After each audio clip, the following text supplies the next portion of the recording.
Exodus 13, verse 17 and verse number 18. When Pharaoh let the people go, God did not lead them by way of the land of the Philistines, although that was nearer, for God thought, if the people face war, they may change their minds and return to Egypt. So God led the people by the roundabout way of the wilderness through the Red Sea. The Israelites went up out of the land of Egypt, prepared for battle. Thank you. You may be seated. The grass withers and the flower fades, but the word of our God shall stand forever. Handling God's dark room. Dr. Ruth J. Simmons is the former president of Smith College, the largest women's college in America. She was president of Brown University, and she's the immediate past president of Prairie View A&M University, the oldest HBCU in Texas. And she was a former vice provost of Princeton University. She earned her bachelor's degree from Dillard University in New Orleans, and her master's and her doctorate degrees in Romance, languages, and literatures from Harvard University. The president of France named her Chevalier of the French Legion of Honor, and President Biden named her to the White House Historically Black College and University Advisory Board. She currently serves as a distinguished presidential fellow at Rice University here in Houston. But what you would not know from reading her powerfully accomplished resume is that Dr. Simmons grew up the 12th child of sharecroppers in East Texas in a home without running water, electricity, or a single book to read except the Bible. In her fascinating book that I just finished reading yesterday, Up Home, One Girl's Journey, she introduced me to a word that I had never seen, much less knew its definition. The word is peregrination. Peregrination. And especially long and meandering journey. Peregrination means to go a winding way, to come through difficulty by meandering through a winding way. Despite coming from the farmlands of East Texas to be raised in poverty in Houston's 5th Ward, or as she asserts, because of the way she was raised, Dr. Simmons has become one of America's preeminent educators. If you resent God's dark room, the consequence is depression. If you resist God's dark room, the consequence is despair. But if you are patient in God's dark room, the consequence is a maturity that leads to victory. God had displayed his power by sending plagues upon Egypt to break the will of Egypt's Pharaoh. He had manifested his grace by protecting the children of Israel from the plagues that he put on Egypt by them sprinkling the blood of a lamb on the doorposts and on the lintels. Yet, even as they took their first steps toward freedom, they knew the definition of Dr. Simmons' word, peregrination. They must have realized they were headed in a strange direction.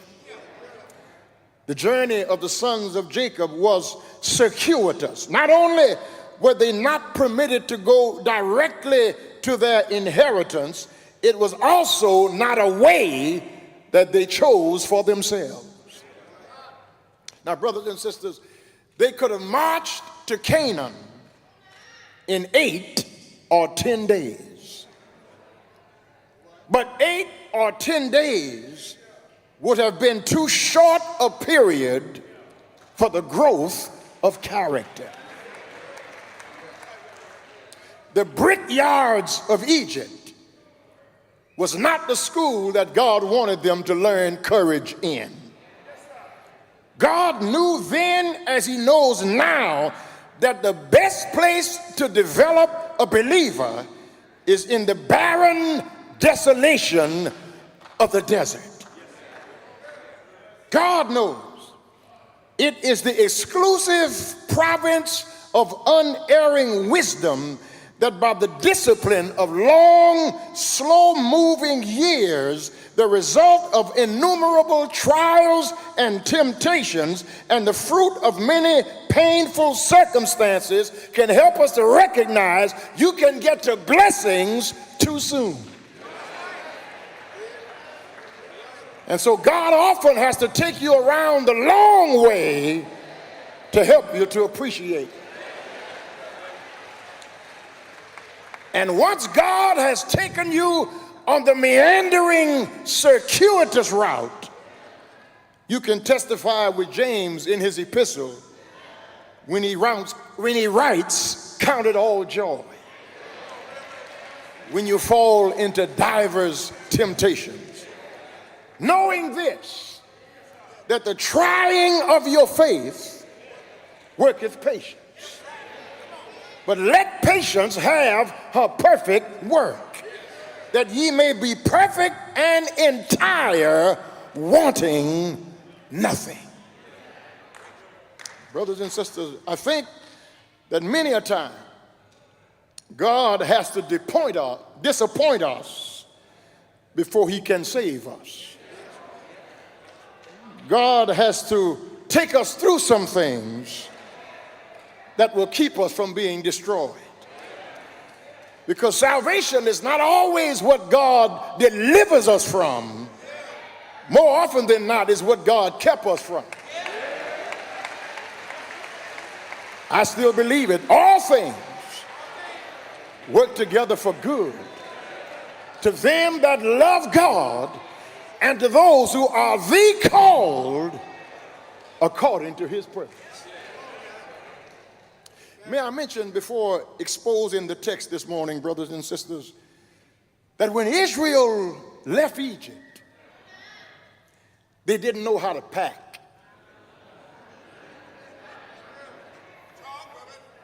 Let me run that by you one more time. When Israel left Egypt, they didn't know how to pack. They left some things they should have taken. And they took some things they should have left. Chapter 12 says that when they left Egypt, hear me, they were joined by a mixed multitude. Verses 38 and 39 of chapter 12. When they left Egypt with a mixed multitude. Today, the Christian's greatest danger lies with keeping company with a mixed multitude. There are some people who have no business in your life.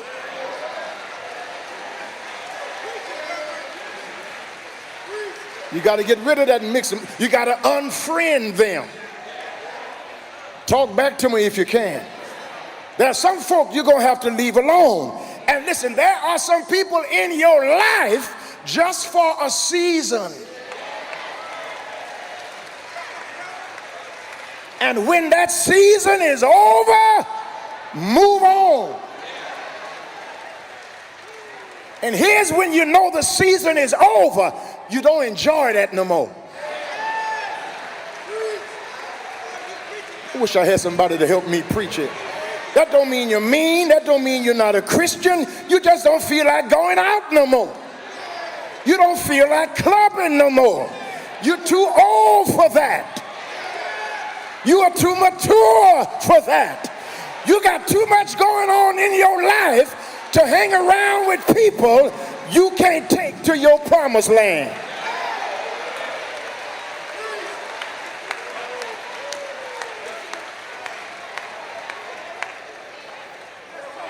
You got to lay aside. I wish I had a Bible reader. Every weight and every sin that so easily besets you. And every weight is not a sin. Some people just starting to get on your nerve. You too silly to be around me. You talk too crazy to be around me. That's all you got to talk about? I wish I had somebody who can help me preach this morning. There's some folk you got to get rid of because they are a mixed multitude.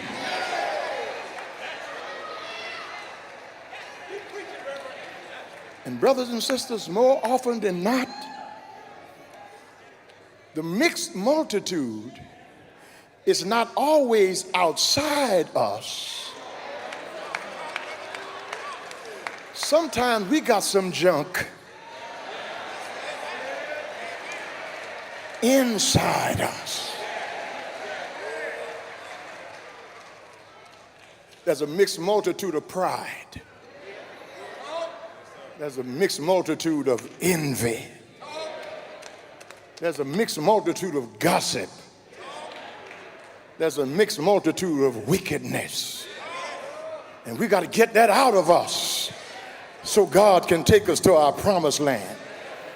Because if you get to Canaan before you got all that Egypt out of you, you're going to bring Egypt into Canaan. That's why it took 40 years, because God not only had to get Israel out of Egypt, he had to get Egypt out of Israel. He had to rid them of that slave mentality.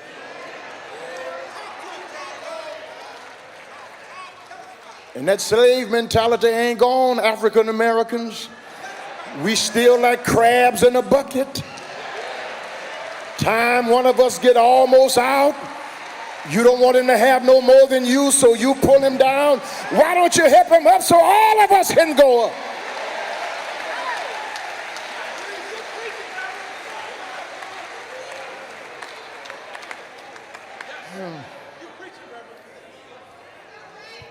When I got to, I'm trying to get to the end of this little sermon, but when I got to the end of Dr. Simmons' book, it just tickled me. Because her real name is Ruth Jean Stubblefield Simmons. And she married a man who was not her intellectual equal. She loved him. He was a good man. She said they had 10 mostly good years. But she said she realized that he wasn't going where she was going. And she loved him. She never let her children, she has 2 children with him. She never let them criticize him. She said her father was not the man he should have been, but her mother never let the children talk bad about their father. Because the mother did everything she could to raise them in the fear and the admonition of God. And she said she knew when she married Simmons, he wasn't going where she was going. She loved him. They had 10 mostly good years. But there came a time when she had to go her way, because where she was going, he wasn't. And it was not, according to a book, it was not a divorce, it was a deliverance.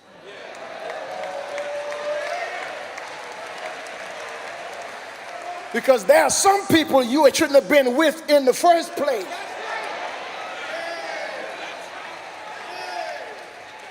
They're too small for you. They're too parochial for you. They're too little for you. And you're trying to fit a square peg in a round hole.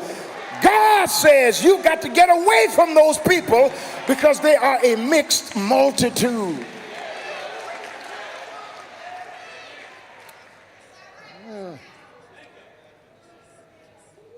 You met him with his clothes in a trash bag.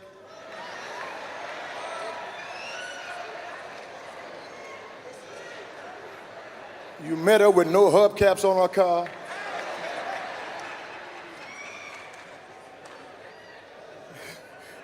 And now she done got her hair fixed. And she thinks she all that.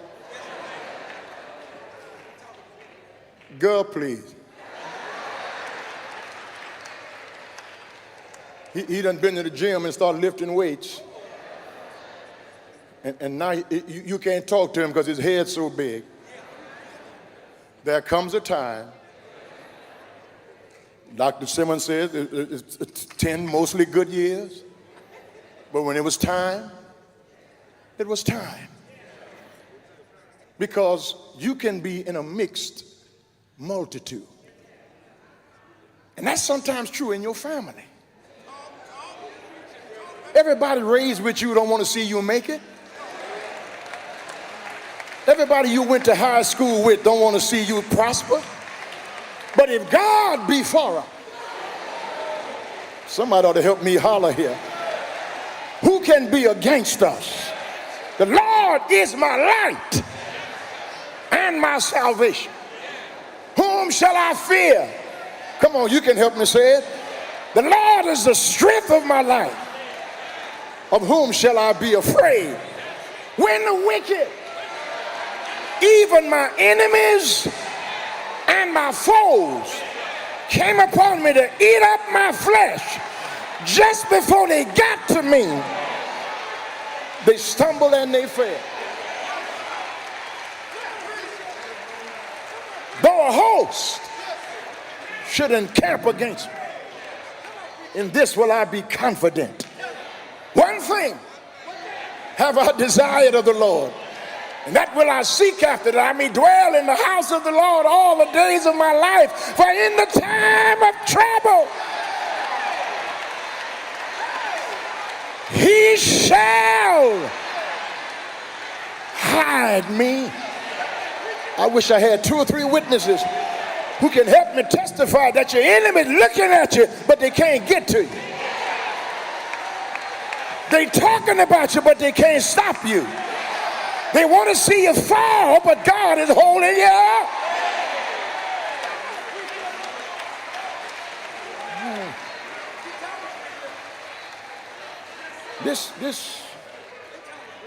This business of being in a dark room is, first of all, to us, a mystery.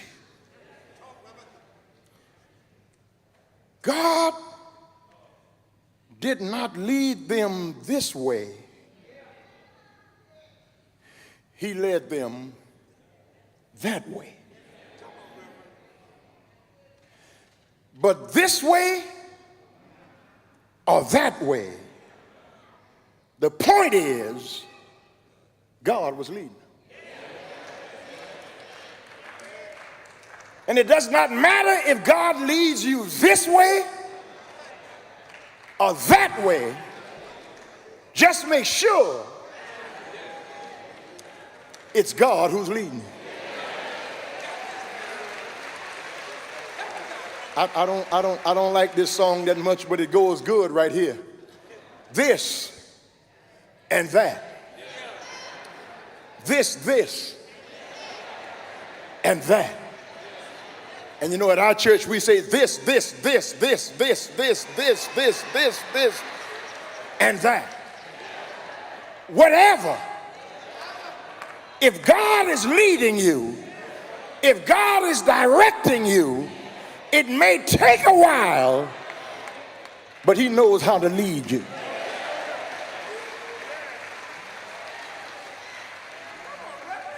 There was no possibility of misreading the map or missing a turn, for they were led by a pillar of cloud by day and a pillar of fire by night. We Christians do not have a cloud to lead us, but we have the assurance that the steps of a good man are ordered by the Lord. We have the guarantee that he knows the end from the beginning, and that he is working all things together according to the counsel of his own will. Wherever we find ourselves, we are there by his providence. Whatever we face, it is a part of his plan. Brothers and sisters, God did not lead them through the Philistine camp because the noise of war would have turned them back, because as yet they were still slaves and not soldiers. The heart searching God knew their deficiencies, and a variety of circumstances connected with their feeble faith determined him in his wisdom to direct their course. And hear me, beloved, the same is true for you and I. He knows exactly how much strain our faith can take, and he always guides us away from those situations where that critical limit will be exceeded.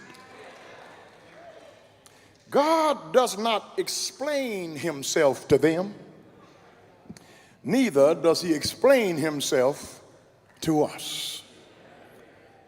Let me hurry and make this point. We are often running from what God wants to bless us through.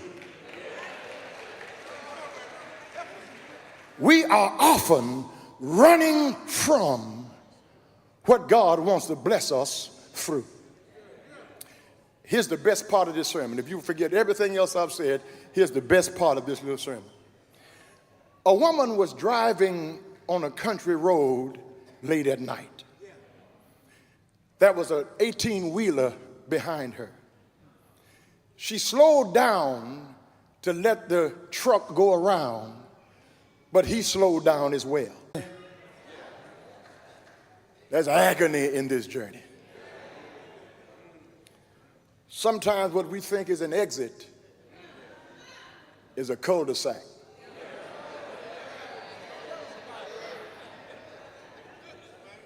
Sometimes what we think is a way out is just a way through. Sometimes a breakup or a breakdown is a prerequisite for a breakthrough.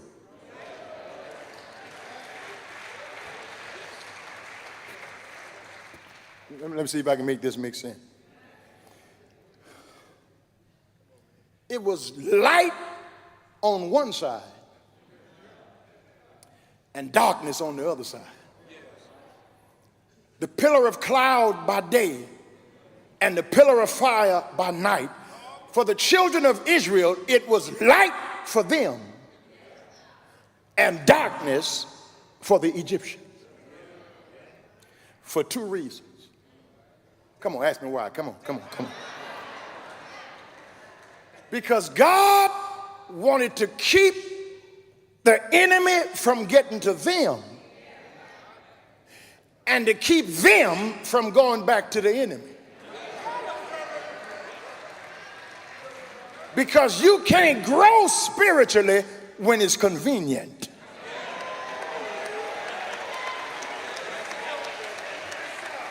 And you can get so comfortable with what you are used to that you give up and go back to the mess you just left. So God said, you ain't going back there. And to keep you from going back there, I'm going to keep it so dark that they can't get to you, and I'm going to make sure you can't get to them. Now, I need somebody in here who can help me testify that there's been some sins that we walked away from, that every now and then we are tempted to go back. I wish I had one or two more crooks in here like myself. There's some stuff we promised the Lord we would never do again. Angry and plenteous in mercy, we go back to the same stuff that we said we were never going back to. But the Lord put that darkness between them, and he would not let them go through it, because he said, I know what the temptation is. You want to go back to the same man who depressed you. The same problem that had you about to commit suicide. The same junk I delivered you from, you're trying to go back to. But I'm going to put a cloud between you.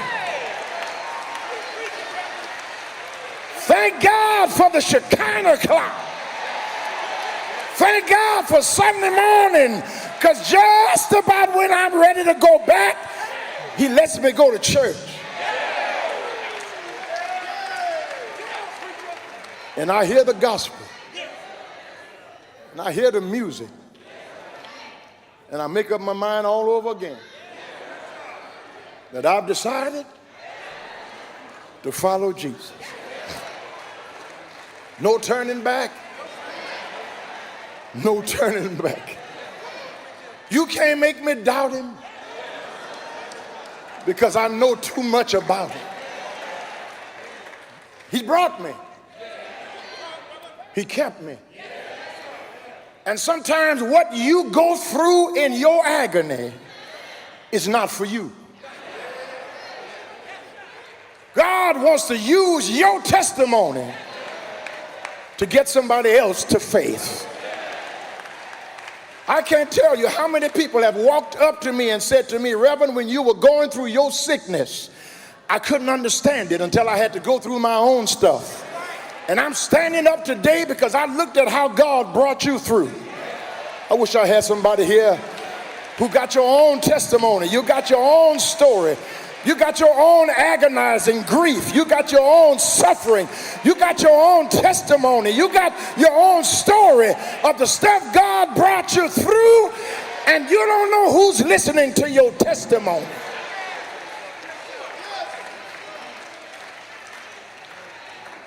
Because without a test, there's no testimony. I'm not talking to the children Christians in here. I'm talking to some grown-up believer. Because you got to grow up to shout on this kind of stuff. Sometimes God takes a long time.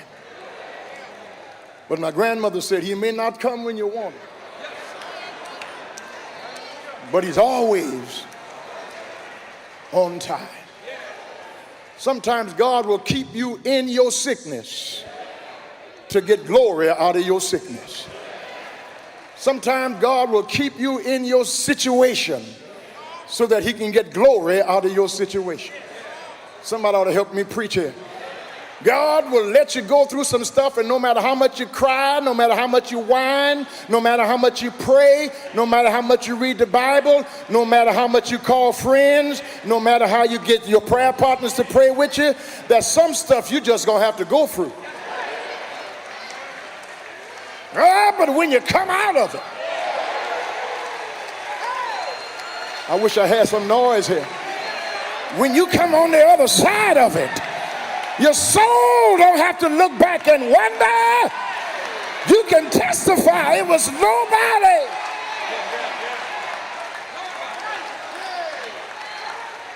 My mama couldn't do it. My daddy couldn't do it. It was nobody but Jesus. They see you laughing, but you laughing to keep from crying. They see you smiling and looking good. A whole lot of people see, but a few people don't. The mess you've been through. But God will help you to make your mess your message. Have I got a witness here? Not only is there mystery in this walk, not only is there agony in their meandering around, there's victory in it. Brothers and sisters, God led them through a winding, meandering, long road.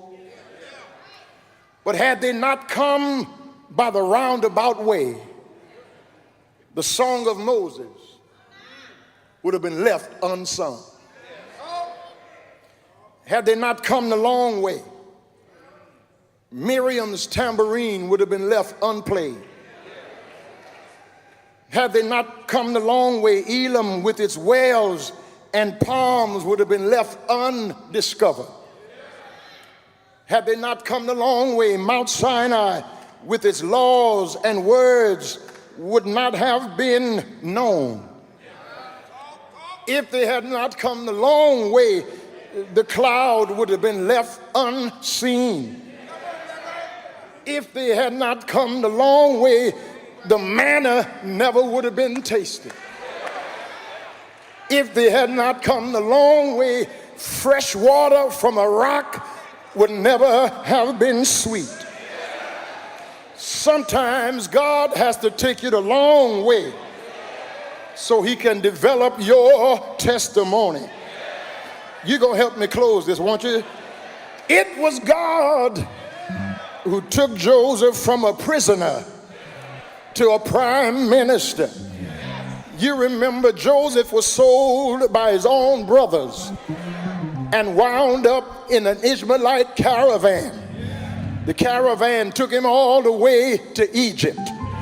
When he got to Egypt, he wound up a servant in Potiphar's house. Potiphar's wife tried to seduce him, and Joseph wound up in the dungeon. While in the dungeon, he met a butler and a baker. While he met a butler and a baker, he was still interpreting dreams. They both started dreaming one night, and Joseph was able to interpret their dreams. He told the baker, by this time tomorrow, they're going to cut your head off. But he told the butler, by this time tomorrow, you'll be back in the king's palace. And when you get back before the king, remember who interpreted your dream. 2 years had gone by, and Joseph was still in prison. God arranged for Pharaoh to start dreaming. And when Pharaoh dreamed, nobody was able to interpret his dreams. The butler remembered there was a boy from Israel who was able to interpret dreams. Pharaoh said, call him up from the dungeon. Let me tell him what my dream is. They called Joseph from the dungeon, and Pharaoh told him, I dreamed about some fat cows and some lean cows. Joseph said, you're going to have 7 years of plenty and 7 years of famine. Put up the grain in the 7 years of plenty so that everybody will have to come to Egypt to buy some grain. Look how God worked in Joseph's life. If his father had never loved him, his brothers never would have hated him. If his brothers had never hated him, they never would have sold him into slavery. If they had never sold him into slavery, he never would have wound up in Egypt. If he had never wound up in Egypt, he never would have wound up in Potiphar's house. If he had never wound up in Potiphar's house, Potiphar's wife never would have tried to seduce him. If Mrs. Potiphar had never tried to seduce him, he never would have ran from the seduction. If he had never run from the seduction, she never would have lied on him. If she had never lied on him, he never would have wound up in the dungeon. If he had never wound up in the dungeon, he never would have met a butler and a baker. If he had never met a butler and a baker, he never would have been able to tell them their dream. If he had never told them their dream, he never would have been able to tell Pharaoh his dream. If he had never told Pharaoh his dream, there never would have been grain in Egypt and famine in Goshen. If there was no famine in Goshen, his father never would have sent his brothers to Egypt to buy some grain. If his brothers had never gone to Egypt to buy some grain, Joseph never would have had a chance to tell them, you meant this for evil. But God, I wish I had somebody to help me close. But God meant it for good. You know David's story, don't you? David was just a shepherd boy, but there was a giant 9 feet tall by the name of Goliath. They sent David out to the battlefield with nothing but a slingshot. Goliath said, am I a dog that you send this little boy to fight me? He said, David, I'm going to take your little body and throw it up in the air and let the birds feed on you. David said, Mr. Goliath, I got a word for you today. I'm going to cut your head off and raise it up to the people so that everybody will know there's a God in Israel. You know the story of Jericho. There were some impregnable walls, but the Lord told them march around the walls of Jericho, and on the 7th day shout, and the walls will come tumbling down. But I don't want to talk about Joseph. I don't want to talk about David. I don't want to talk about Jericho. One Friday, God took a cross and turned it into a throne. One Friday, on a hill called Calvary, God took a cross, turned it into a throne. He died, didn't he die? But early Sunday morning, God raised him from the dead.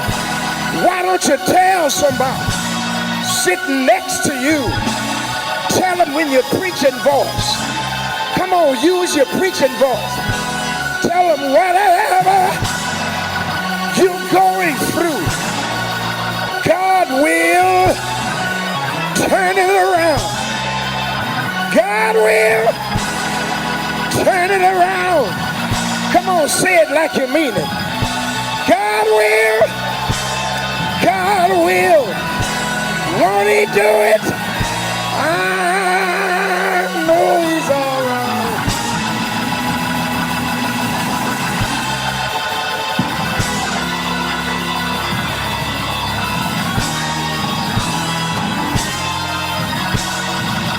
Yes, he will.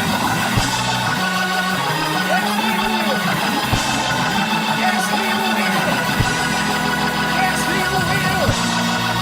Yes, he will. I've seen the lightning flash. I've heard the thunder roll. I felt sin breakers dashing, trying to conquer my soul. But I heard the voice of Jesus bidding me still fight on. He promised. Why don't you grab somebody? Why don't you hug somebody?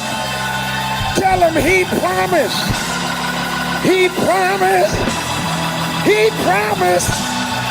I know he's all right.